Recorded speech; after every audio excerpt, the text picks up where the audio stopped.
Bismillahirrahmanirrahim. Assalamu alaikum dear students. Myself Dr. Saida Nureen and today we are going to study about strain energy in deformed materials. Last time हमने इस chapter में जो है ये पढ़ा था कि स्ट्रेस स्ट्रेन किसको कहते हैं और हमने ये पूरा जो स्ट्रेस स्ट्रेन कर्व है इसको भी पूरा हमने एक्सप्लेन किया था और समझने की कोशिश की थी कि किस तरह से स्ट्रेस और स्ट्रेन के कर्व में कैसे चेंजिंग्स आती हैं।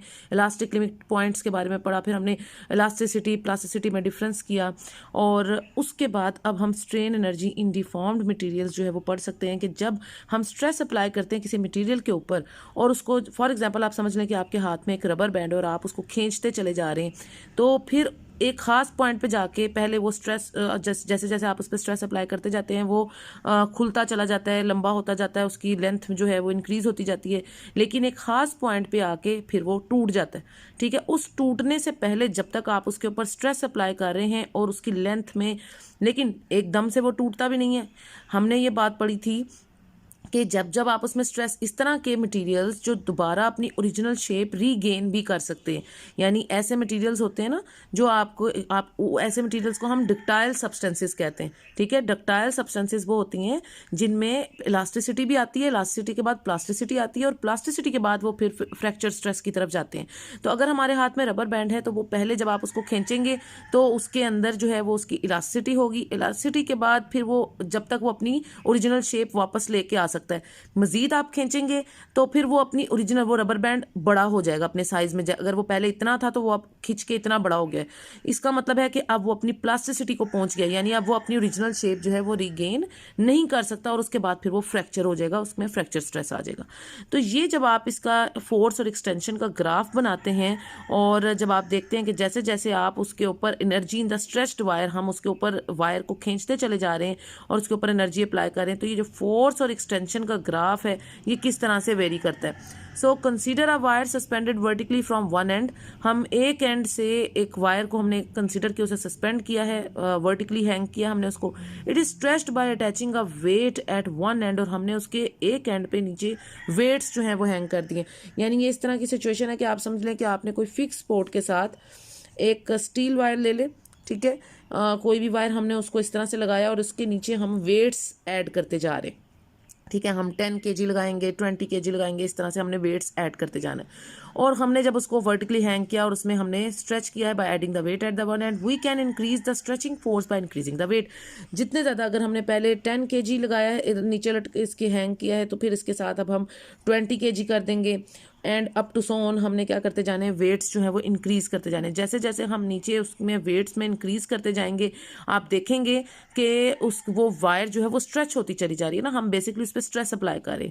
तो by noting the extension L of the wire for the different values of stretching force F, और अगर हम, और ये एक प्रैक्टिकल भी होता है बाकायदा, कि हम जितने वेट्स लगाते जा रहे हैं और उसकी हमने लेंथ को मैयर करते जाना है, और आप देखेंगे कि उसकी लेंथ में, वायर की लेंथ में इंक्रीज आता जाएगा जैसे जैसे आप उसमें वेट्स को इंक्रीज करते जाएंगे। एकदम से तो वो नहीं टूटेगी ना, यानी पहले वो इलास्टिक लिमिट पॉइंट से गुजरेगी, फिर वो प्लास्टिसिटी के रीजन से गुजरेगी और फिर उसमें जो है वो फ्रैक्चर आएगा। तो तब तक उसकी जो एक्सटेंशन है एल, जो लेंथ है उसकी, वो इंक्रीज होती जा रही है। If the elastic limit is not exceeded the extension is directly proportional to the force. अगर उसकी इलास्टिक लिमिट जो है वो एक्सीड नहीं होती, नहीं बढ़ती, तो फिर एक्सटेंशन जो है वो डायरेक्टली प्रोपोर्शन होती है फोर्स के। यानी जितना, कहने का मकसद है कि जितनी फोर्स जो है वो डायरेक्टली प्रोपोर्शन है एक्सटेंशन की, यानी जितनी आप इसके नीचे वेट्स ऐड करते जा रहे हैं, फोर्स बेसिकली यहाँ पे आपके वेट्स है ना, वेट्स को रिप्रेजेंट करें। आपको पता है फोर्स हो वेट हो ये सेम थिंग होती है, दोनों की यूनिट न्यूटन होती है। तो हम तो इधर मैसेज लगा रहे हैं ना, मैसेज के साथ under the action of gravity, आपको पता है कि मैस जब आप लटका रहे हैं तो under the action of gravity weight को रिप्रेजेंट करें। ठीक है, वेट जो है वो मैस इनटू ग्रेविटी के इक्वल होता है ना। तो आप जैसे जैसे वेट्स अप्लाई करें, जैसे जैसे फोर्स अप्लाई करें, and this weight is representing your force जो आप उस पर अप्लाई करें। जितनी फोर्स आप उस पर अप्लाई करेंगे उतनी ज़्यादा उसकी एक्सटेंशन, ये जो एक्स है वो यहाँ पे है, ये एक्सटेंशन ऑफ द वायर, जो लेंथ ऑफ द वायर में जितनी उसकी एक्सटेंशन आ रही है वो एक्स को शो करिए। तो force is directly proportional to the extension. As the force stretches the wire, it does same amount of the work on the wire, which is equal to the product of force and the extension L. ठीक है, यानी जितना ज़्यादा आप उस पर force apply कर रहे हैं, जो फोर्स स्ट्रेच कर रही है ना वायर को, तो वो उतना ही वर्क भी करेगी और जब वो वर्क परफॉर्म करेगी ऑन द वायर तो वो product of force and extension L के बराबर होती है, क्योंकि आपको पता है ना कि वर्क डन जो होता है वो वर्क डन किसके बराबर होता है, वर्क डन बराबर होता है फोर्स इनटू डिस्प्लेसमेंट। यहाँ पे आपका जो डिस्प्लेसमेंट है वो आपकी एक्सटेंशन एक्स है जो उसमें इंक्रीज आ रहा है, ठीक है। तो आप जब पहले उस पर फोर्स जो वेट्स आप लगाते जा रहे हैं वो उसकी फोर्स है, फोर्स इनटू एक्सटेंशन करेंगे तो आप उसका वर्क डन जो है वो कैलकुलेट कर सकते हैं। और वर्क डन जो है वो आपको एनर्जी को भी रिप्रेजेंट करता है, ठीक है ना, ये उसकी एनर्जी को रिप्रेजेंट करेगा कि कितनी एनर्जी जो है हम उसके ऊपर सर्व कर रहे हैं, वो कितने एनर्जी उसके ऊपर अप्लाई हो रही है। अच्छा जी, अब ये सारी चीज़ें अब आप ग्राफिकली यहाँ पे देख सकते हैं कि जब आप फोर्स और एक्सटेंशन का इस तरह से ग्राफ बनाते हैं तो आप ये देखें कि जीरो ये ओ पॉइंट है, ओरिजिन है, ओरिजिन से जैसे जैसे आपने फोर्स एफ है तो एफ फोर्स के लिए there is a straight line graph आपको नजर आ रहा है, थोड़ा सा जाके एंड पे कर्व्ड हो रहा है सी से एच के बीच में, अदरवाइज ये स्ट्रेट लाइन ग्राफ है बिटवीन फोर्स एंड एक्सटेंशन, ठीक है। अब आप ये देखें कि ओ से लेके यहाँ तक एफ पॉइंट तक जब फोर्स एफ है तो उस वक्त जो उसकी एक्सटेंशन है वो आपकी डेल्टा एक्स है, ठीक है। उसके बाद जब फोर्स मजीद इंक्रीज होके F1 हो गई है तो उस वक्त उसकी जो एक्सटेंशन है वो L1 को रिप्रेजेंट कर रही है। मजीद जब आप उस पर वेट्स लगाएंगे और फोर्स जो है वो बढ़ के F2 हो गई है तो उस वक्त जो उसकी एक्सटेंशन है वो L2 हो गई है, and up to so on. आप जैसे जैसे फोर्स इंक्रीज करते जा रहे हैं उसकी एक्सटेंशन में जो है वो इंक्रीज आता जा रहा है। अब suppose at some stage before the extension L1 से पहले अगर वो कह रहे हैं कि ये वाला रीजन देखें जब डेल्टा एक्स है, before the extension L1 is reach the force in the wire is F and the wire no extends by the very small amount delta X. L1 से पहले वाली स्टेज पे आप देख रहे हैं कि जब आप फोर्स F अप्लाई करते हैं तो उस वक्त बहुत छोटा सा डेल्टा एक्स जो है वो इंक्रीज आता है एक्सटेंशन में, ठीक है। The extension delta is so small that the force F may be assumed constant in delta x. अब ये जो स्मॉल चेंज इन एक्सटेंशन है ये इतना स्मॉल होता है कि आप ये एज्यूम कर सकते हैं कि फोर्स जो है वो कांस्टेंट है इस रीजन के अंदर, ठीक है ना, यानी डेल्टा एक्स के एक्सटेंशन के लिए फोर्स को आप ऑलमोस्ट कांस्टेंट कंसीडर कर सकते हैं, ठीक है, in delta x. So the work done in producing this small extension F into delta x, तो वर्क डन भी फिर कांस्टेंट होगी, यानी एफ इंटू डेल्टा एक्स इस पॉइंट के लिए जो वर्क डन है, चूंकि फोर्स इस छोटी सी एक्सटेंशन के लिए कांस्टेंट अज्यूम की जा रही है तो उस वक्त जो उसका वर्क डन होगा वो भी आप कांस्टेंट कंसीडर कर सकते हैं। So in the figure it can be figure में it can be seen that it is represented by the area of the shaped strip. आपने देखा हुआ है in this way the total extension L1 can be divided into very small extensions and the work done during each of these small extensions would be given by the area of the strips. अच्छा, अब आप ये देख रहे हैं कि चूंकि उससे पहले वाली L1 से पहले वाली सिचुएशन तो आपने देख ली ना कि जब आपने L1 से पहले वाली सिचुएशन में देखा कि जो डेल्टा एक्स के लिए जो force F into delta X है ये कॉन्स्टेंट वर्क डन को शो करिए, इसका मतलब है हमें F से ज्यादा F1 की तरफ जाना चाहिए, ठीक है। और F1 जब आप फोर्स अप्लाई करेंगे फिर अब वर्क डन कांस्टेंट नहीं आएगा, उसके लिए जो एक्सटेंशन है वो L1 है, तो हम L1 के साथ काम करेंगे क्योंकि डेल्टा एक्स तो बहुत स्मॉल चेंज है एक्सटेंशन में, तो हम इसको कंसीडर नहीं करेंगे, इसके लिए वर्क डन जो है वो कांस्टेंट रहेगा। तो फिर हम लेंगे F1 इंटू L1 के साथ हम बात करेंगे, और ये जो आपका OAB है ये एक स्मॉल ट्राइंगल यहाँ पे बन रहा है, हम इसको कंसीडर करेंगे और उस OAB का हम ना एरिया जो है वो कैलकुलेट करेंगे, और एरिया ऑफ दिस ग्राफ जो है वो आपको वर्क डन देगा, ठीक है ना, क्योंकि ये जो स्मॉल ट्रायंगल है OAB, ये स्मॉल ट्रायंगल का जो एरिया है वो आपको क्या देगा, वो आपको वर्क डन देगा। क्योंकि जब भी आप ऐसा ग्राफ का एरिया बनाते हैं, एरिया कंसीडर करते हैं जो कि फोर्स और डिस्प्लेसमेंट के दौरान हो, ये आपने प्रीवियसली अपने प्रीवियस क्लासेस में पढ़ा है कि फोर्स और डिस्प्लेसमेंट के दरमियान में जो ग्राफ होता है उसका जब आप एरिया कंसीडर करते हैं तो वो एरिया ऑफ द ग्राफ जो है वो आपको वर्क डन देता है। तो इसी तरह से यहाँ पे हमारे पास फोर्स और एक्सटेंशन के दरमियान में हम ये एक स्मॉल ट्रायंगल कंसीडर करें OAB, और इसका जब एरिया आप कंसीडर करेंगे इस OAB का, तो area of this small triangle OAB will gives you the work done, और वो वर्क डन जो है वो आपको मिलेगा F1 इंटू L1 की सूरत में, ठीक है, क्योंकि F इंटू डेल्टा एक्स हमने कहा कि वो तो कांस्टेंट है, इसको हम अब यहाँ पे एज्यूम नहीं करेंगे, हम जो कंसीडर करेंगे केस वो हम अपना F1 L1 के साथ कंसीडर करेंगे, ठीक है। तो ये चीज़ अब उन्होंने आपको यहाँ पे बताई है कि वर्क डन जो है वो अब आपका बराबर होगा area of the triangle OAB। मैंने आपको OAB ट्रायंगल जो है वो पीछे दिखाई है। अब किसी भी ट्रायंगल का जो एरिया वो half of base into perpendicular, ये उसका फार्मूला होता है। जब आपने किसी ट्रायंगल का एरिया निकालना होता है ना, तो एरिया ऑफ अ ट्रायंगल, किसी भी ट्रायंगल का एरिया वो हमेशा बराबर होता है हाफ ऑफ उसकी बेस मल्टीप्लाई बाय उसका परपेंडिकुलर। ये उसका पक्का फॉर्मूला है। जब भी आपने किसी भी ट्रायंगल का एरिया कैलकुलेट करना है तो half of base multiply by perpendicular करके आता है। तो यहाँ पर मैंने आपको कहा था कि उसका एरिया जो है वो क्या देगा, आपको वर्क डन देगा उस ग्राफ का।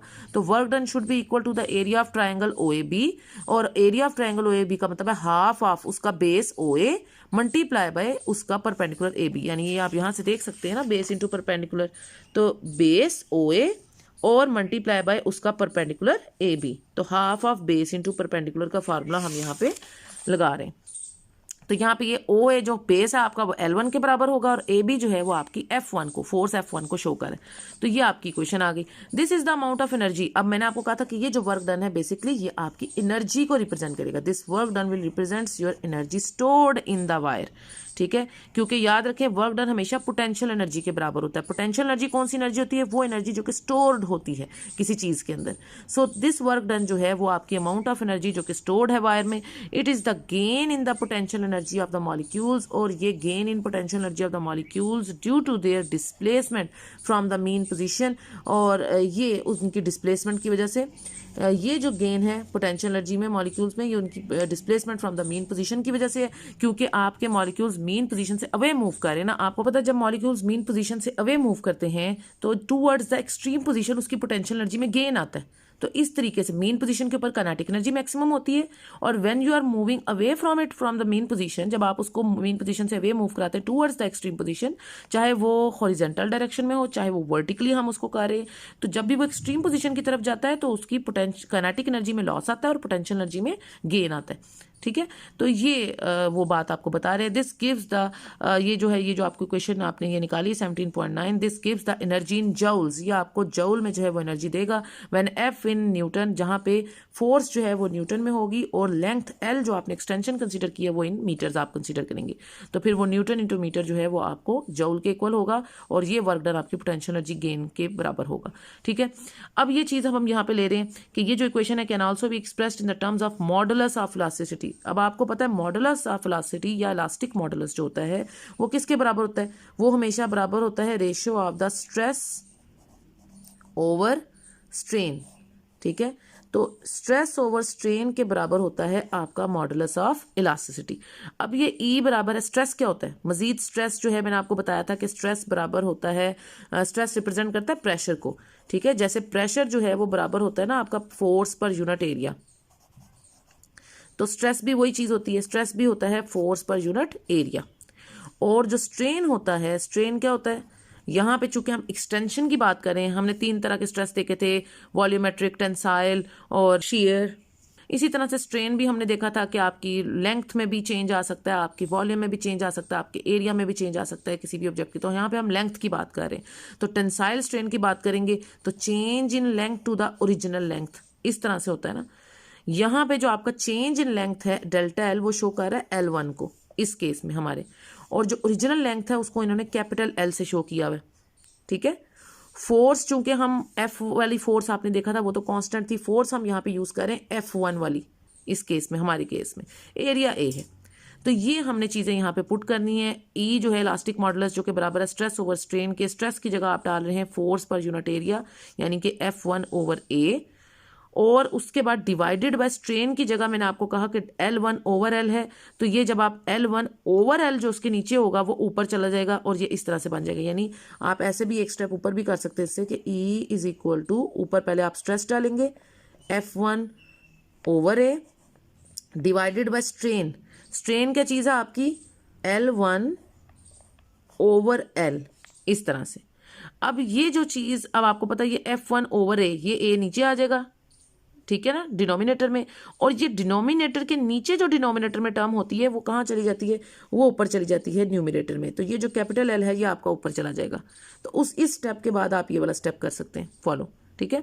और यहाँ से अब आपने F1 कैलकुलेट करनी है। F1 किसके बराबर होगा, ये ए जितनी चीज़ें नीचे डिवाइड हो रही हैं A और L1 ये उसके साथ जाके मल्टीप्लाई हो जाएंगी इलास्टिक मॉडुलस के साथ, तो EA_L1 और डिवाइडेड बाय ये जो कैपिटल L इधर मल्टीप्लाई हो रहा है सेकंड साइड पे जाके वो डिवाइड हो जाएगा। तो यहाँ से आपने फोर्स की वैल्यू निकाली, फोर्स आ गई है, तो अब आप आराम से वर्क डन की वैल्यू, ये आपने फोर्स की वैल्यू कहाँ पुट करनी है, you have to put this value of the F1 अपने इस फॉर्मूला में जो आपने इक्वेशन निकाली है 17.9, यहाँ पे आपको F1 की ज़रूरत थी, यहाँ पे अब आप ये वैल्यू F1 की पुट कर सकते हैं और यहाँ से आप वर्क डन की वैल्यू कैलकुलेट कर सकते हैं फाइनली, क्योंकि आप वो निकालना चाह रहे थे ना strain energy in deformed materials, तो ये आपको स्ट्रेन एनर्जी देगी वर्क डन के फार्मूला से। सो this is half of L1 multiply by F1। F1 की वैल्यू अब आप डालेंगे EA_L1/L। अब ये वाला L1 और इस फॉर्मूले में है जो, और ये जो इस फॉर्मूले में ऑलरेडी L1 है, ये दोनों मल्टीप्लाई होके क्या बन जाएंगे, L1²। So this is work done is equal to half of EA_L1/L। So ये आपके पास वर्क डन आ गया। दिस इज, ये बहुत इंपॉर्टेंट लॉन्ग क्वेश्चन है आपका, काफ़ी दफ़ा बोर्ड के एग्जाम्स में आया हुआ है कि strain energy in deformed materials जो है वो आप कैसे पढ़ते हैं। तो ये आपने वर्क डन के फार्मूले से जो है ये कैलकुलेट किया है। आपने इसको इसी तरह से ये स्ट्रेन एनर्जी का जो है वो कैलकुलेट करना है। मैंने आपको बताया कि आप इसमें ये डायाग्राम बहुत ज़रूरी है, ये ग्राफ बनाना बहुत ज़रूरी है। इस ग्राफ की हेल्प से आप जो है ये पूरी इसकी एक्सप्लेनेशन है और इसके एंड डेरिवेशन, ये पूरा टॉपिक आपका एक्सप्लेनेशन एंड डेरिवेशन है strain energy in deformed materials का। शुरू में वो सारी एक्सप्लेनेशन है और उसके बाद ये डेरिवेशन के स्टेप्स हैं और ये आपका फाइनली आपने जो है ये रिजल्ट कैलकुलेट किया। ठीक है। The area method is quite general one. अब हमने जो एरिया मेथड यूज़ किया ना, यहाँ पे area of the triangle consider किया था और उससे हमने ये सारा निकाला। तो ये जो एरिया मेथड हमने यूज़ किया ये काफ़ी जर्नल है या ज़्यादातर यूज़ किया जाने वाला है। For example if the extension is increase from L1 to L2, अगर आप मजीद उस एक्सटेंशन को L1 से L2 तक इंक्रीज करते, the amount of work done by stretching the force would be given by the area of the trapezium. और शुरू में तो वो एक राइट एंगल ट्राइंगल है ना, बाद में वो एक ट्रेपीजियम बन जाएगा ABCD। ठीक है। ये ट्रेपीजियम कहाँ पे आप देख रहे हैं, इन फिगर 17.5 ये वाली जो आपने पीछे देखी है, इसमें फिर ये ट्रेपीजियम बन जाएगा। ठीक है। ट्रेपीजियम कैसे बनेगा, AB और CD ये बन जाएगा। L1 से L2 अगर आप इसको लेके जाएंगे तो ये बन जाएगी, दिस इज अ ट्रेपीजियम। ये रीजन ये मैं आपको मार्क कर देती हूँ। तो ये जो ABCD है, so this will be a trapezium. फिर आप इस ट्रेपीजियम का जब एरिया कैलकुलेट करेंगे तो वहां से आप वर्क डन या स्ट्रेन एनर्जी को जो है वो कैलकुलेट कर सकते हैं। तो ये उन्होंने आपको बताया। It is also valid for both the linear यानी इलास्टिक के लिए एंड नॉन लीनियर यानी कि non elastic parts of the force extension graph जो आपने बनाया, आप उसका लीनियर पार्ट को इलास्टिक कहते हैं और नॉन लीनियर को हम non elastic parts of the force extension graph कहते हैं। If the extension occurs from O to G, this work done would be the area of OHG। जैसे कि मैंने आपको कहा कि अगर आप मजीद उसको एक्सटेंड करते हैं तो फिर OHG जो है उसका एरिया कैलकुलेट करके आप वर्क डन जो है वो कैलकुलेट कर सकते हैं। वो भी आपने इस ही ग्राफ से देख सकते हैं OHG। फिर आप इसका एरिया जब पूरे का निकालेंगे तो फिर वहां से आप उसको कैलकुलेट कर सकते हैं स्ट्रेन एनर्जी को। तो इस तरह से उनका ये क्वाइट जर्नल है, ये आप इसको रिजल्ट में लिख सकते हैं। ये जो लास्ट पैराग्राफ है इसको आप इसका रिजल्ट कह सकते हैं, कंक्लूजन कह सकते हैं। ठीक है। तो इसको आप रिजल्ट में लिख सकते हैं कि हम अपने इस जर्नल जो हमारा रिजल्ट आया वर्क डन का ये कितना जर्नलाइज्ड है। हमने इसको किया था OAB राइट एंगल ट्राइंगल के लिए, आप इसे ट्रेपीजियम के लिए आगे लेके जा सकते हैं ABCD के लिए, और मजीद उसको आगे लेके जाके OHG का राइट एंगल ट्राइंगल का जब आप निकालेंगे एरिया तो ट्रेपीजियम का एरिया निकालेंगे या OHG का एरिया निकालेंगे। मजीद जितना ज़्यादा आप एक्सटेंड करते जाएंगे आप अगले एरियाज कैलकुलेट करके उसकी वर्क डन उस ग्राफ का निकाल सकते हैं और वर्क डन के साथ ही आप उसकी स्ट्रेन एनर्जी को भी डिफाइन कर सकते हैं वहाँ से। ठीक है, इन डिफॉर्म्ड मटेरियल्स। तो ये हमारा आज का टॉपिक था। आई होप हमने सारे पॉइंट्स जो हैं अच्छे से क्लियर कर लिए होंगे। कोई बात आपको समझ में ना आई हो, कहीं कोई कंफ्यूजन हो तो यू कैन कमेंट में the comment section. Until the next lecture अपना बहुत सा ख्याल रखें, दुआओं में याद रखें। That's all for today, students. If you have not yet subscribed my channel, then subscribe my channel now. You can also share my channel and press the bell icon for future notifications. If you really like my lecture, then press the like icon also. Until the next lecture, take care. Allah Hafiz.